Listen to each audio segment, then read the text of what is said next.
হচ্ছে 13, তাই না? 13 ফেব্রুয়ারিতে, যেটা পয়লা ফাল্গুন। আমি আজকে বাচ্চারা যখন আনন্দের সাথে নাচ করছিল, আমি ধন্যবাদ জানাই সেই শিক্ষিকাকে যিনি আজকে এখানে এবং জেলা প্রাথমিক শিক্ষা অফিসারকে, যে তারা, যদিও এটা আজকে স্পোর্টস এর উদ্বোধনী অনুষ্ঠান ফুটবলের, তারা কিন্তু একটা সুন্দর কালারফুল একটা আবহ তৈরি করেছিল, যেন বসন্ত যেন চলেই আসছে। আমার খুব ভালো লেগেছে। তো এটা আসলে এই যে এই সুকুমার বৃত্তিগুলো আমাদের যে আনন্দ করবে, বাচ্চারা খেলাধুলা করবে, তারা প্রতিযোগিতা করবে। আমাদের অতিরিক্ত পুলিশ সুপার বলছিলেন যে এর মাধ্যমে আমাদের কানেক্টিভিটি হবে এবং একই সাথে আমরা নিজেদেরকে তৈরি করে আমাদের সুন্দর স্বপ্নের বাংলাদেশ করার পথে এগিয়ে যাব। আমাদের সমন্বয় যেটা বলছিল যে কারণে মুগ্ধ সাইদরা প্রাণ দিয়েছে একটি সুন্দর বাংলাদেশের জন্য, তারা তাদের প্রাণটাই দিয়ে দিল। তো আমরা যারা জীবিত আছি এবং আমাদের দায়িত্ব আমাদের ছোট ছোট সোনামণিদেরকে সঠিকভাবে বেড়ে ওঠার সুযোগ দেওয়া। সোনামণিরা, তোমরা যারা বসে আছো, তোমরা অনেকক্ষণ বসেছিলে, সমস্যা নাই, তোমাদের আসলে এখন একটু রোদে থাকারই সময়, ভিটামিন ডি একটু বেশি করে নিতে হবে। আমি কয়েকজনকে দেখছিলাম যে তাদের ইউনিফর্মে একটুখানি ঘাটতি ছিল। আমার অনুরোধ থাকবে যে যেই শিক্ষিকারা তাদের যে উপজেলা থেকে নিয়ে আসছেন, বাচ্চাদেরকে কিন্তু এই প্রপার ইউনিফর্মিংটার বিষয় একটু শেখাবে। কারণ খেলা তো শুধু খেলা না, খেলা কিন্তু আমরা নিয়ম কানুন শিখি, আমরা একই সাথে শিখি যে আমার যে লক্ষ্যটা সেটা অর্জনের জন্য হচ্ছে যে আমি কিভাবে অন্যকে হার্ট করব না, আমি ট্যাক্টফুল হব। তো একই সাথে আমার ওয়েল ড্রেস আপ, আমি প্রপার ভাবে কি বলবো নিজেকে তৈরি করে আসবো। আমি অনেকের পা খালি পা দেখছিলাম, আমি জানি না ফুটবল খেলার সময় তারা যদি খালি পায়ে খেলে থাকে, তারা কিন্তু ক্যাচ পরে এখানে আমার মনে হয় একটু ভালো লাগতো। বাচ্চাদের ইউনিফর্মে কিছু জায়গায় ঘাটতি দেখছি। তোমরা সোনামণিরা, আমাকে কি তোমরা দেখতে পাচ্ছ? আচ্ছা, তাহলে আমার কথা শুনছো তো?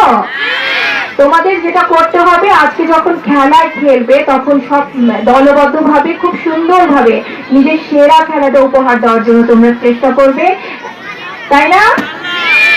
একই সাথে কিন্তু পড়ালেখা বাদ দেওয়া যাবে না। তোমরা তোমাদের যে যে ক্লাসে পড়ো মনোযোগ দিয়ে নিজেদের পড়ালেখাটা করবে।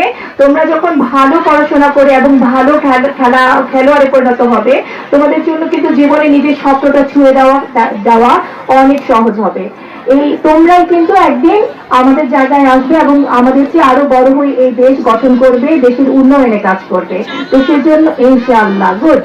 এভাবেই তোমাদের যেটা করতে হবে, বন্ধুদের সাথে সুন্দরভাবে মিশতে হবে, নিজের খেলাধুলাটা ভালো করতে হবে, নিজের পড়াশোনা ভালো করতে হবে, নিজের স্বাস্থ্যের প্রতি সচেতন হতে হবে। সম্মানিত শিক্ষিকাবৃন্দ যারা আছেন আমাদের প্রাথমিক শিক্ষা অফিসের আন্ডারে, আপনাদের কাছে বলবো যে আপনারা কিন্তু শিক্ষক শিক্ষিকা সব স্তরেই আপনারা মহান পেশার সাথে আপনারা আসলে হয়তো জীবিকা অর্জনের জন্য আপনারা এসছেন, আমরা কাজ করি, কিন্তু একেবারে এই সোনামণিদের কাছে আসলে আমার যেটা হয়, আমার না মনটা একেবারেই মনে হয় যে এক নিমিষে ভালো হয়ে যায়। তো আপনারা আপনারা যে কি পবিত্র দায়িত্ব পালন করছেন, আপনারা কতটা অনুভব করেন আমি জানি না। এবং আমি দেখেছি যে শিক্ষকদের সন্তানরা না জীবনে খুব ভালো প্রতিষ্ঠিত হয়। এটা আমি বিশ্বাস করি যে এই যে ছোট সোনামণিদেরকে আপনারা সময় দেন, তাদের শেখান, আল্লাহ তাআলা কিন্তু এর বিনিময়ে আপনাদেরকে দেয়। আপনারা আপনাদের কর্মে আরো বেশি নিয়োজিত থাকবেন। আপনারাও কিন্তু খুব কালারফুল মোডে আসছেন, এটাও আমার খুব ভালো লাগছিল যে সবাই রেড একটা থিম নিয়ে আসছেন। Very good. কারণ আপনি যখন নিজে ওয়েল ড্রেস আপ থাকবেন, ওয়েল প্রিপেয়ার থাকবেন, আপনার কথা যখন কনফিডেন্স হবে, বাচ্চা কিন্তু সেটা ওখান থেকে আমি এটা করতে বললাম, ওটা করতে বললাম, বাট আমি নিজেই হচ্ছে যে সেটা না, আমি নিজের ওয়েল ড্রেস আপ না, আমি নিজে ওয়েল ম্যানার না, আমি নিজের অশুদ্ধভাবে কথা বলছি, আমার কথাই গোছানো না, বাচ্চা শিখবে কার কাছ থেকে? আর এই যে ছোট বাচ্চাগুলো, যদিও আজকে আসলে ফুটবলের ব্যাপার, কিন্তু সবসময় তো সবাইকে পাই না, কিছু কথা বলে দিচ্ছে, ওরা কিন্তু একেবারে কাদা মাটি, আপনারা জানেন, মূল। এই মূলগুলাকে আপনারা যেভাবে শেপ দিবেন ওভাবেই কিন্তু সারা শেপ পাবে। আমার কাছে কিন্তু খুব মনে পড়ে আমাদের সময় আমাদের শিক্ষিকারা অনেক বেশি ছিল, ওই সমস্ত শিক্ষক শিক্ষিকার যে ইয়েগুলো শিখিয়ে দেওয়া জিনিসগুলো, এগুলো কিন্তু আমরা নিজেদের মধ্যে এখনো ক্যারি করি এবং মনের অজান্তেই কিন্তু আমার সেই শিক্ষক বা শিক্ষিকার জন্য আমার জন্য দোয়া চলে যায়। এবং এটা কিন্তু সদগায়ে জারিয়া। আপনি একটা বাচ্চাকে তৈরি করবেন, আল্লাহ আপনার বাচ্চাকে তৈরি করবে এবং এই বাচ্চা যেখানে যেখানে যাবে, যেখানে যেখানে সেবা দেবে, আরো অনেককে স্বপ্নে উজ্জীবিত করবে। সবকিছু আমি বিশ্বাস করে আপনার আমল নামায় চলে আসবে। সুতরাং এই মহান পেশাটার যে সুযোগ আপনারা পেয়েছেন, সেটা আপনারা সানন্দ উপভোগ করবেন।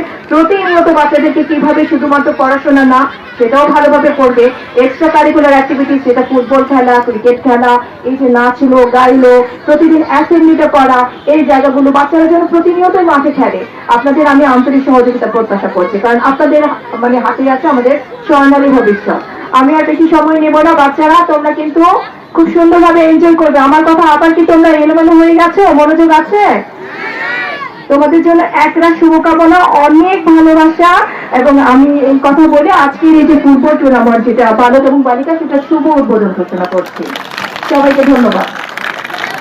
শুভ উদ্বোধন ঘোষণা করলেন আমাদের